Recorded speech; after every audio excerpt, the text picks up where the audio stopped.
তাকে ধন্যবাদ করি খ্রিস্ট গুরু যিশুর নাম থেকে। গুরুকে অসংখ্য অসংখ্য ধন্যবাদ এবং উপস্থিত সকলকে নমস্কার। সকলে কেমন আছেন? সর্বপ্রথম স্বপ্নকান্ডারী চ্যারিটি ফাউন্ডেশন যে সংস্থার উদ্যোগে আজকের আত্মিক উৎসাহিত সম্মেলন, সেই স্বপ্নকান্ডারী চ্যারিটি ফাউন্ডেশনের প্রত্যেক কর্তৃপক্ষ সদস্যকে আমার আন্তরিক নমস্কার।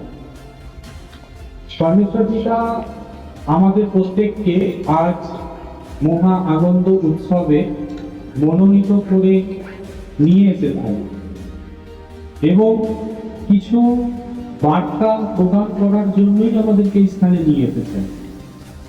কারণ খাদ্য, বস্ত্র বা কোনো প্রয়োজনীয় দ্রব্য রুটি প্রদান করার জন্য নয়, কিন্তু ঈশ্বরের বাক্য প্রদান করার জন্যই এই স্থানে নিয়ে এসেছেন। আমরা মন, আত্মা সহযোগে এই স্থানে কর্ণপাত করব এবং হৃদয়ের মধ্যে লিখে রাখব। কারণ শরীর দ্বারা ঈশ্বরের বচনকে কখনই গ্রহণ করা সম্ভব নয়। পরমেশ্বর পিতার আত্মা দ্বারা যদি আমরা শুনি, অবশ্যই পরমেশ্বর পিতা কি উদ্দেশ্য নিয়ে আমাদেরকে এই স্থানে নিয়ে এসেছেন, কি বার্তা প্রদান করতে চান, কি শেখাতে চান, আমরা বুঝতে পারব। কারণ পরমেশ্বর পিতা নিরাকার, উনি আত্মা, ওনাকে তো চোখে দেখা যায় না, এবং উনি চান আমাদের মধ্য হইতে উনি গৌরব যেন মানুষের কাছে ছড়িয়ে পড়ে, আমাদের দ্বারা যেন ওনার গৌরব প্রকাশ পায়। তার জন্যই পরমেশ্বর পিতা আমাদেরকে এই স্থানে উপস্থিত করিয়েছেন। পরমেশ্বর পিতা প্রত্যেকের হৃদয়ের অনুসন্ধান করেন। আমরা আমার ছেলের মনে কি চলছে, আমার মায়ের মনে কি চলছে, কি ভাবছে, আমরা জানি না, কিন্তু পরমেশ্বর পিতা জানেন আমাদের প্রত্যেকের অন্তরে কি চলছে, আমরা কি ভাবছি, আমরা কি করতে চাইছি, এবং সেই ভাবনা দেখে পরমেশ্বর পিতা বার্তাকে প্রদান করে থাকেন। আজ পরমেশ্বর পিতা আমাদের প্রত্যেককে উপস্থিত করিয়েছেন, শুধুমাত্র সুস্থতার জীবন দিয়েছেন, উপচয়ের জীবন দিয়েছেন এমন নয়। সব থেকে বড় বিষয়, পরমেশ্বর পিতা আমাদেরকে নতুন জীবন দিয়েছেন, নতুন আত্মা দিয়েছেন। যদি তুমি ডাক্তারের কাছে যাও, তুমি সুস্থতা পাবে, তুমি যে কোনো ব্যবস্থাতে যাও, সুস্থতা পাবে, কিন্তু তোমাকে পুনরায় পুনর্গঠন করার ক্ষমতা কোনো মানুষের নেই, একমাত্র পরমেশ্বর পিতার আছে। রিমেক করা, পুনরায় গঠিত করা, তোমার কোনো অঙ্গকে রিপ্লেস করা পরমেশ্বর পিতারই ক্ষমতা আছে। আর পরমেশ্বর পিতা আজ আমাদেরকে নতুন জীবন দিয়েছে, নতুন হৃদয় দিয়েছে। এর জন্য ঈশ্বরের কাছে আনন্দ প্রকাশ করার আছে। কারণ পৃথিবীতে অনেক মানুষ আছে, আমাদের কাছে যতটুকু আছে তার কাছে তো ততটুকু নেই। আজ ঈশ্বর আমাদেরকে যতটুকু দিয়েছেন তার জন্য যেন আমরা আনন্দ প্রকাশ করি, আমরা যেন আনন্দিত হই, সর্বদা হ্যাপি থাকি। পরমেশ্বর পিতা এটা আমাদের কাছে চান। ঈশ্বরের পক্ষে যেন আমরা প্রত্যেকটা সময় ধন্যবাদ দিই, ঈশ্বরকে যেন প্রত্যেকটা সময় স্মরণ করি, ওনার উপকার যেন না ভুলে যায়। যেমন রূপে আমরা একটা সময় ঈশ্বর থেকে আশীর্বাদ পেয়েছি, তাই আজ পরমেশ্বর পিতার কাছে সুদূর বর্ধমান থেকে হাওড়াতে ছুটে এসেছি। আজ এখানে উপস্থিত হয়ে কোনো কিছু পাওয়ার আশায় নয়, পরমেশ্বর উপকার করেছেন, উপকার পেয়েছি, ঈশ্বর আশীর্বাদ করেছেন, ঈশ্বরের কাছে আশীর্বাদ পেয়েছি বলে এতদূর ছুটে আসা, সমস্ত কাজ ফেলে রেখে ছুটে আসা। কার প্রেমে? খ্রিস্টের প্রেমে। আজ মানুষ যদি বলে তোমাকে ভালো খাওয়াবো, ভালো পড়াবো, মানুষের খাওয়া পড়ার অভাব নেই, মানুষের অর্থের অভাব নেই। অনেকে মনে করে গুরু যিশুর কাছে যারা আসে অর্থের লোভে আসে, অর্থের তো কারোরই লোভ নেই, অর্থের কম নেই। পরমেশ্বর কিন্তু অর্থ কম দেয় না, অনেক বড় ব্যবসাও দিয়েছে, কিন্তু অর্থ টিকে রাখতে নিয়ে জানি।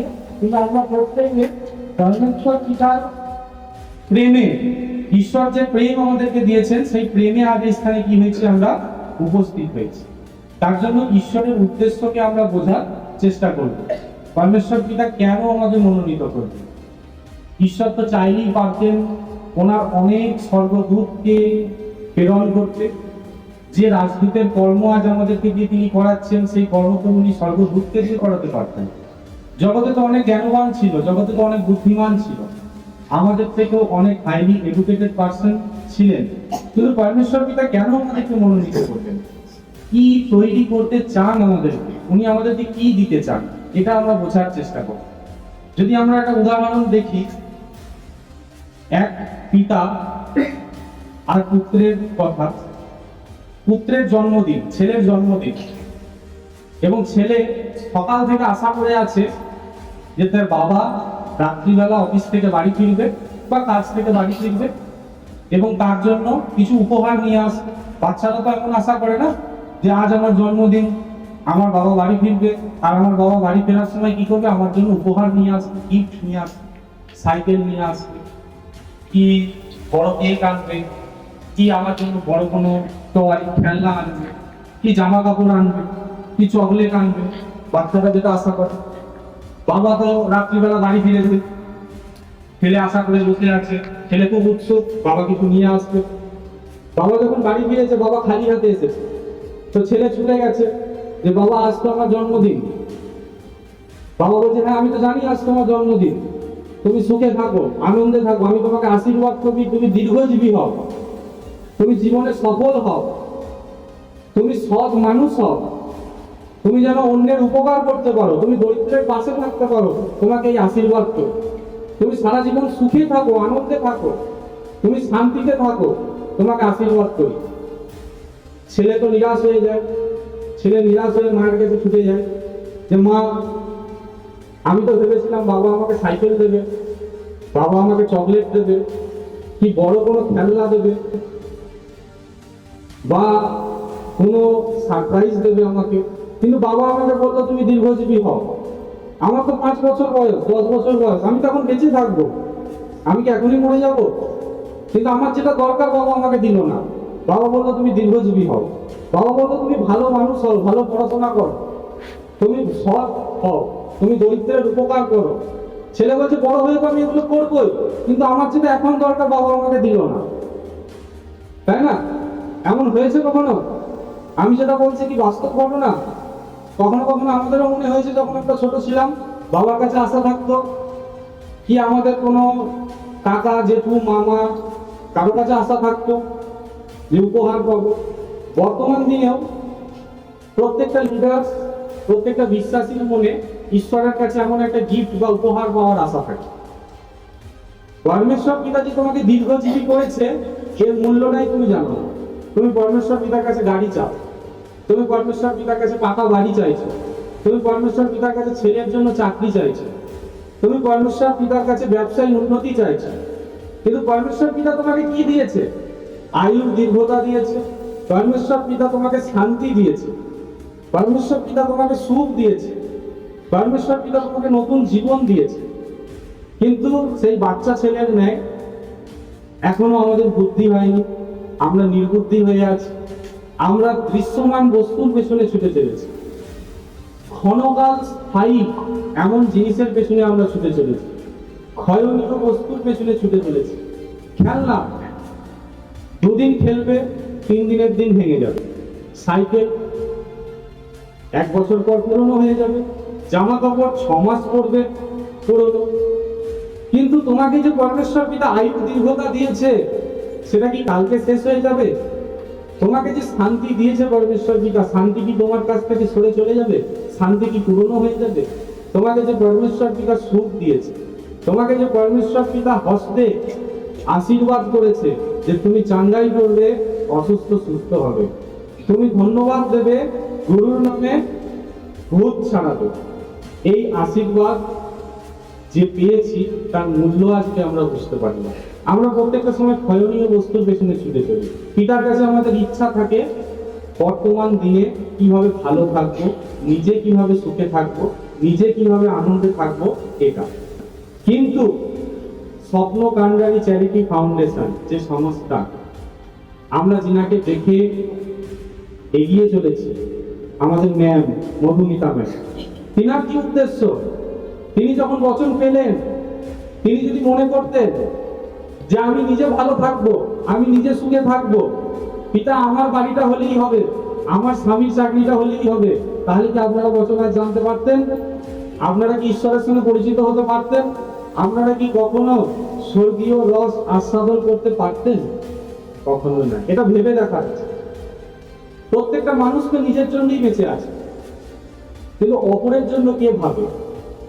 আমার নিজের পেট ভরছে কিনা, আমার গায়ে জামা আছে কিনা, আমার ছেলেটা ভালো স্কুলে পড়ছে কিনা, নিজের কথা চিন্তা করার জন্যই মানুষ গেছে, কিন্তু অপরের জন্য কে ভাবে? গুরু যিশু ভেবেছিলেন, নিজের জন্য ভেবেছিলেন? যখন কোনো ভবিষ্যৎবক্তা দ্বারা, কোনো নবী দ্বারা, কোনো মানুষকে ব্যবহার করে পরমেশ্বর পিতা মানুষের কাছে জীবনযাপন শেখাতে পারলেন না, গুরু যিশু নেমে এলেন স্বর্গ থেকে।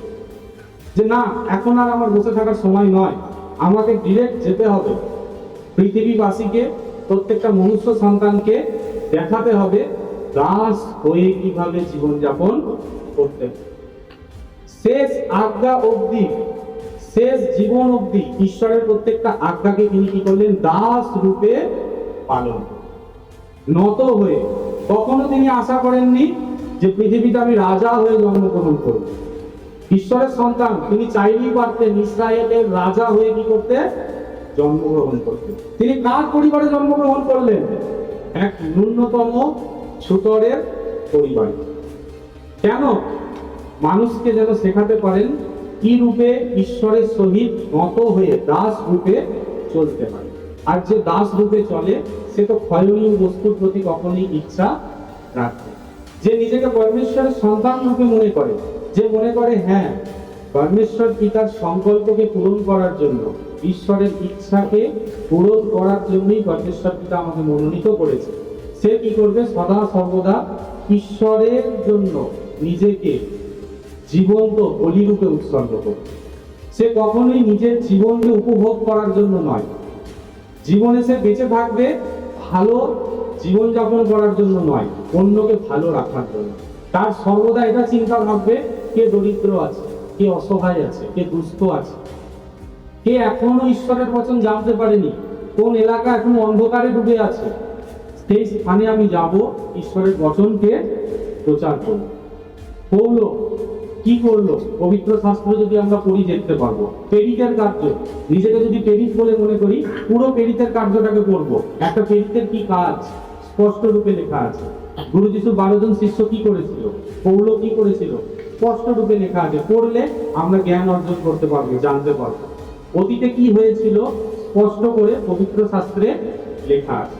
অর্থাৎ পরমেশ্বর পিতা আমাদেরকে এই উদ্দেশ্য নিয়ে মনোনীত করেছে যেন ক্ষয়নীয় বস্তুর পেছনে আমরা আর না দৌড়াই।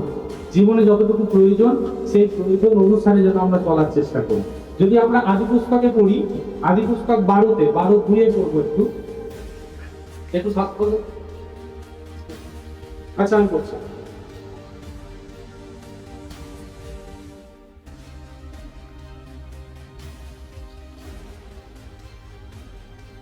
আদি পুস্তক 12-2, আদি পুস্তক 12-2 লেখা আছে, আমি তোমার হইতে এক মহা জাতি উৎপন্ন করিব এবং তোমাকে আশীর্বাদ করিয়া তোমার নাম মহৎ করিব, তাহাতে তুমি আশীর্বাদের আকর হইবে। পরমেশ্বর পিতা অব্রাহামকে এই আশীর্বাদ করলেন। পরমেশ্বর পিতা অব্রাহামকে ধনী হও এই আশীর্বাদ করেনি।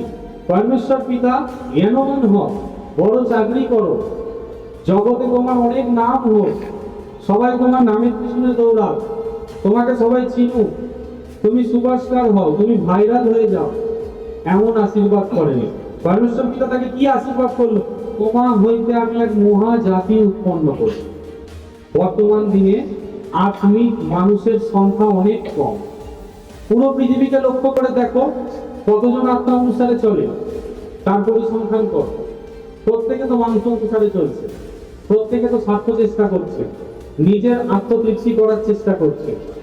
আত্মা অনুসারে চলার জন্য পৃথিবীতে আত্মিক লোকের প্রয়োজন।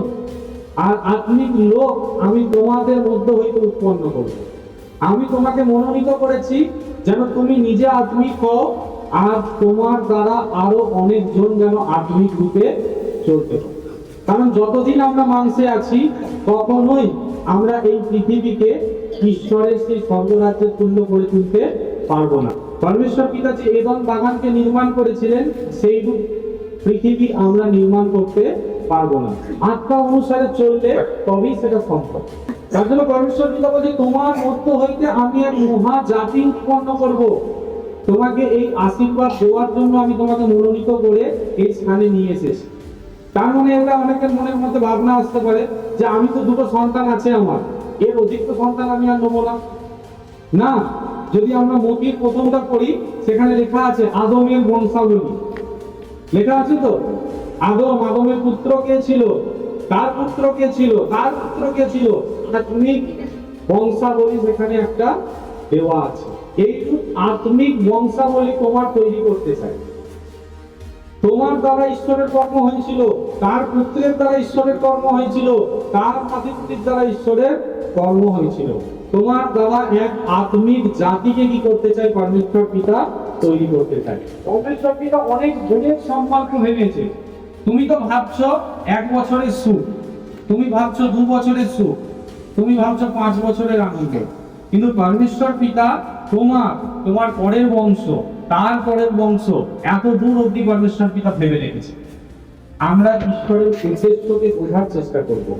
আমরা ভালো করে পবিত্র শাস্ত্র পড়ব এবং নিজেরা আত্মায় চলব, এবং যে সমস্ত মানুষেরা এখনো জানে না তাদেরকে সেই বিষয় জ্ঞাত করব, যেন প্রত্যেককে আমরা আত্মিক রূপে তৈরি করতে পারি। কারণ অনেক মানুষের ধারণা গুরু যিশুর নাম নিয়ে আমরা যেখানে উপস্থিত হচ্ছি, মানুষকে হয়তো ধর্মান্তরিত করার চেষ্টা করছি, খ্রিস্টান ধর্মে ধর্মান্তরিত করার চেষ্টা করছি না, আমরা আত্মিক বানানোর জন্য চেষ্টা করছি।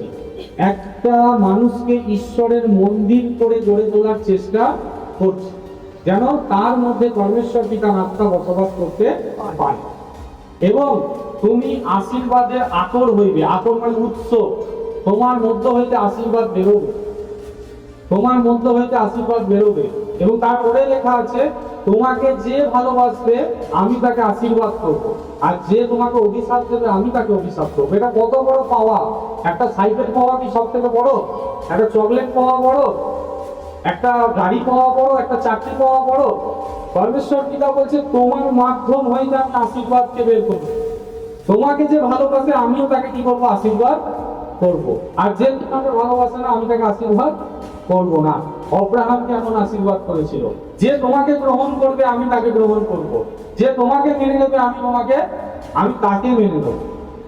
আজ পরমেশ্বর পিতা সেই আশীর্বাদ আমাদেরকে করছে।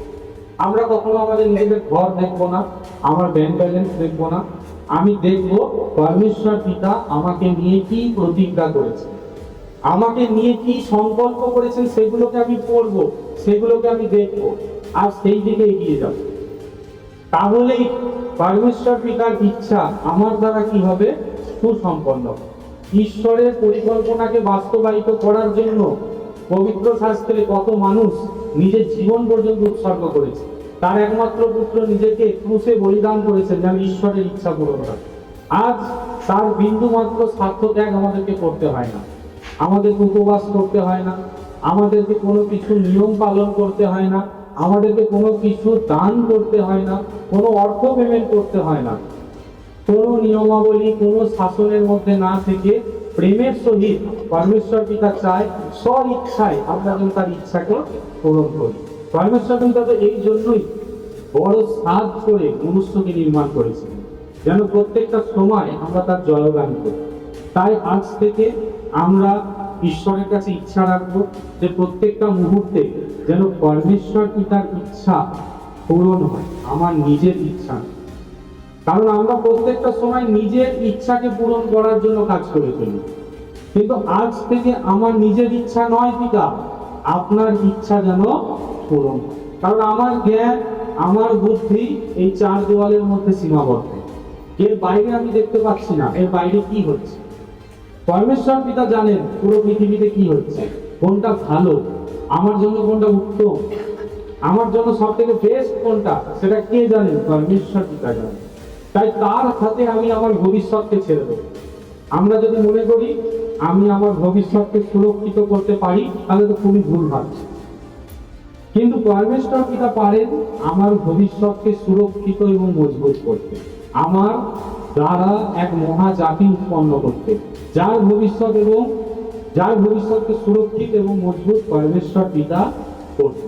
আমরা কাল কি হচ্ছে ঈশ্বরের বিষয় নিয়ে ভাববো, কাল কি হচ্ছে সেটা নিয়ে কখনোই চিন্তিত হব না। ঈশ্বরের ইচ্ছা যেন আমার দ্বারা পূরণ হয়, সেটার দিকে আমরা কি করবো, বেশিতে বেশি ধ্যান দেবো, সেটার দিকে আমাদের লক্ষ্য থাকবে, সেটার দিকে আমাদের নজর থাকবে। তখনই তো আমরা পরমেশ্বর পিতার কাছে যে আশীর্বাদ পেয়েছি, সেই আশীর্বাদের পরিবর্তে কিছু কর্ম করছি। কারণ যে অনুসারে আমরা দয়া পেয়েছি, সেই অনুসারে ঈশ্বরকে তো ফিরিয়ে দেওয়া কখনোই সম্ভব নয়। কিন্তু পরমেশ্বর পিতা এতে খুশি হবে যে আমরা দয়া পেয়েছি এবং তার উপকারকে মনে রেখেছি, ঈশ্বরের রাজকর্ম করার সুযোগ পেয়েছি। কারণ অনেকে মনে করে দায়িত্ব আমার উপর দেওয়া হয়েছে, কিন্তু দায়িত্ব নয়, ঈশ্বরের কর্মকে সুযোগ বলে তুমি মনে করো। এই কর্ম করার সুযোগ কতজন পায়? কত মনীষী, কত ব্যক্তি ঈশ্বরকে দেখার চেষ্টা করেছিল, গুরু যিশুকে দেখার চেষ্টা করেছিল, কিন্তু পারেনি। আজ আমরা যে সুযোগ পেয়েছি, সুযোগকে যেন আমরা হাতছাড়া না করি, সুযোগকে কাজে লাগানোর আছে, সুযোগকে হাতছাড়া করা নেই। পরমেশ্বর পিতার কর্মকে কখনো দায়িত্ব হিসাবে না দেখে সুযোগ হিসাবে দেখো, যে আমি চান্স পেয়েছি, আমি এই স্থানে আসার সুযোগ পেয়েছি। পরমেশ্বর পিতার মনোনীত মনের লোক হওয়ার যোগ্য হিসাবে আমি দাঁড় করাতে পেরেছি। কারণ কর্মকার যে মাটি তৈরি করে, মাটির পাত্র তৈরি করে, সে আমাকে ব্যবহারের সব থেকে সুযোগ্য পাত্রটাই নির্মাণ করেছে, সে আমাকে অব্যবহারযোগ্য কোনো পাত্র নির্মাণ করেনি। এটা ঈশ্বরের কাছে ধন্যবাদ জানাই যে পরমেশ্বর পিতা আমাদের প্রত্যেককে তিনি ব্যবহার করছে। তাই প্রত্যেকটা মুহূর্তে ঈশ্বরের কাছে আমরা যদি ইচ্ছা রাখি, পরমেশ্বর পিতা আপনি আমার দ্বারা যে কর্ম করাতে চান, আপনি আমার মধ্য হতে করিয়ে নিন। আর আমার কি প্রয়োজন সেটা তো পরমেশ্বর পিতা আপনি জানেন, আপনি আমাকে দিয়ে রেখেছেন, আপনি আমার সমস্ত কিছু অভাব পূর্ণ করে রেখেছেন। কিন্তু এখনো আপনার অনেক সন্তান পড়ে আছে, যাদের গৃহে অভাব আছে, যাদের গৃহে অন্ধকার আছে, তাদের কাছে আমরা স্বপ্নকাণ্ডারী চ্যারিটি ফাউন্ডেশনের উদ্দেশ্যকে পৌঁছাবো। যে আধ্যাত্মিক উদ্দেশ্য নিয়ে এই সংস্থা এগিয়ে চলেছে, সেই আধ্যাত্মিক উদ্দেশ্যকে তাদের কাছে পৌঁছে দেবো। যে গুরু যিশু কোনো ধর্মের লোক নয়, তিনি মানুষকে শাসন করার জন্য, মানুষকে ধর্মে বিভক্ত করার জন্য আসেননি। তিনি পৃথিবীতে এসেছিলেন শান্তি প্রদান করার জন্য, তিনি পৃথিবীতে এসেছিলেন মনুষ্যকে প্রেম শেখানোর জন্য, তিনি পৃথিবীতে এসেছিলেন মানুষকে আচরণ শেখানোর জন্য।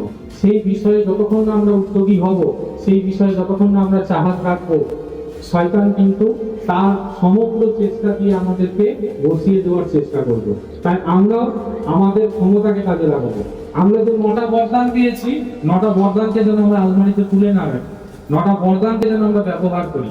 9টা বরদানকে ব্যবহার করে আমরা ঈশ্বরের আশীর্বাদ স্বরূপ হয়ে মানুষের কাছে সেই আশীর্বাদকে পৌঁছে দেবে, জ্যোতি স্বরূপ হয়ে সেই জ্যোতিকে অন্ধকারের মানুষের কাছে পৌঁছে দেবে।